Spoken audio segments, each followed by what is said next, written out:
तो guys finally आज मेरे पास आई है RC 200। तो मैं डालने वाला हूँ उसमें टाइमिंग चेन। तो चलते हैं एक बार गाड़ी पे और दिखाते हैं आपको। आज हम डालने वाले हैं इसमें टाइमिंग चेन। तो आप देख सकते हैं इसमें थोड़ी टाइमिंग चेन की आवाज़ है।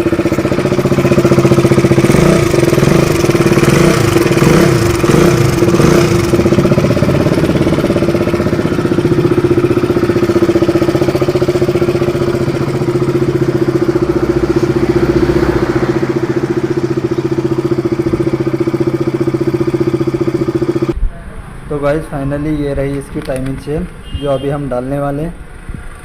KTM की आप देख सकते हैं ओरिजिनल टाइमिंग चेन है ये। तो आज हम डालने वाले हैं इसमें। तो चलते हैं एक बार खोल लेते हैं इसकी फिटिंग।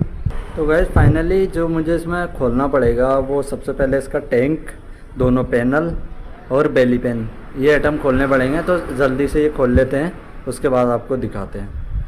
गाइस फाइनली मैंने इतने पार्ट्स खोल दिए हैं। ये दोनों पैनल खोल दिए हैं इसके, और टैंक खोल दिया है, प्लस बेली पेन खोल दिया है, और सीट और बैटरी कवर, ये सारे आइटम अभी तक खोल दिए हैं मैंने। तो गाड़ी ये रही, देख सकते हैं आप। मैंने इसका टैंक कवर, दोनों साइड के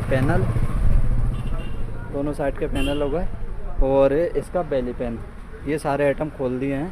उसके बाद अभी खोलना पड़ेगा एक टैंक मुझे इसका, और देखते हैं रेटर खोलना पड़ता है तो खोलेंगे इसको, नहीं तो ऐसी कोशिश करेंगे अगर ऐसा ही होता है तो चलते हैं एक बार इसका टैंक और बैटरी खोल लेते हैं। तो इन दोनों को खोल के और उसके बाद खोलना पड़ेगा मुझे एक ये क्लच कवर।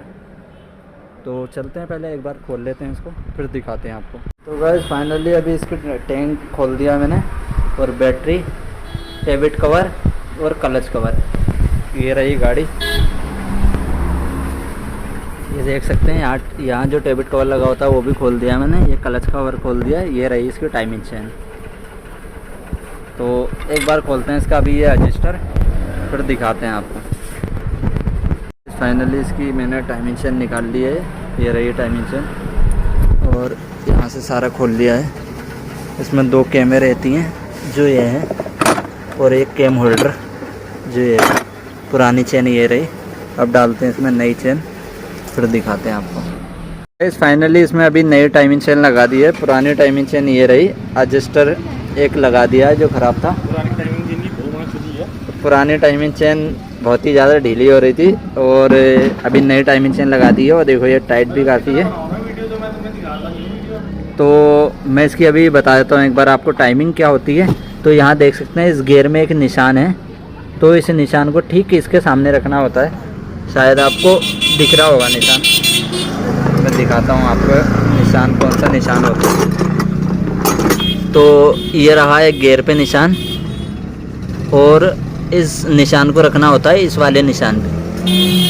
देख सकते हैं अंदर एक ये निशान है, इस निशान पे इस निशान को रखना होता है। और ऊपर जो होता है, ऊपर एक तो आपको ये टी दोनों ऊपर रखनी होती हैं, एक दोनों गियरों पे टी बनी हुई है, ये दोनों टी ऊपर रखनी होती हैं, और इन पे ये 2 निशान होते हैं ये वाले, इनको आमने सामने रखना होता है। तो इन दोनों निशानों को आमने सामने रखना होता है, और एक निशान इसका यहाँ होता है, ये भी इसके फेस के लेवल में होना चाहिए, और एक निशान इस तरफ होता है। अभी दिखाता हूँ आपको, ये वाला एक निशान ये रहा।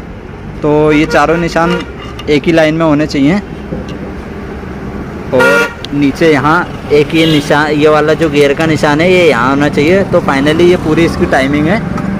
तो अब करते हैं फटाफट इसको पैक, फिर दिखाते हैं आपको लास्ट में स्टार्ट करके कि साउंड कैसी हुई। वैसे फाइनली इसमें टाइमिंग चेन अभी डाल दी है मैंने, और गाड़ी कर दी है स्टार्ट। तो चलते हैं इसके पास में और सुनते हैं इसकी साउंड, कैसी साउंड आ रही है।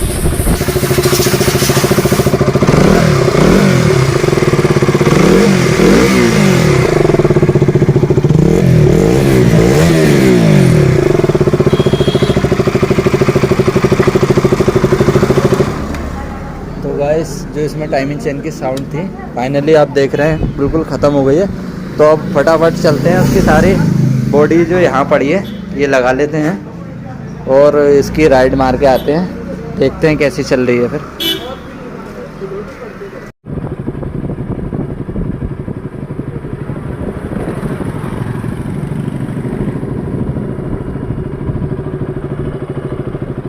तो गाइस फाइनली अभी मैंने इसकी राइड मार ली है, तो गाड़ी बिल्कुल एकदम ओके चल रही है, कोई दिक्कत नहीं है। तो अभी चलते हैं एक बार दुकान और फिर कस्टमर को देते हैं गाड़ी। और अगर वीडियो अच्छी लगी हो गाइस तो वीडियो को लाइक करें और चैनल को सब्सक्राइब करें। और कोई भी क्वेश्चन पूछना हो KTM के बारे में तो आप मुझे कमेंट करके बता सकते हैं।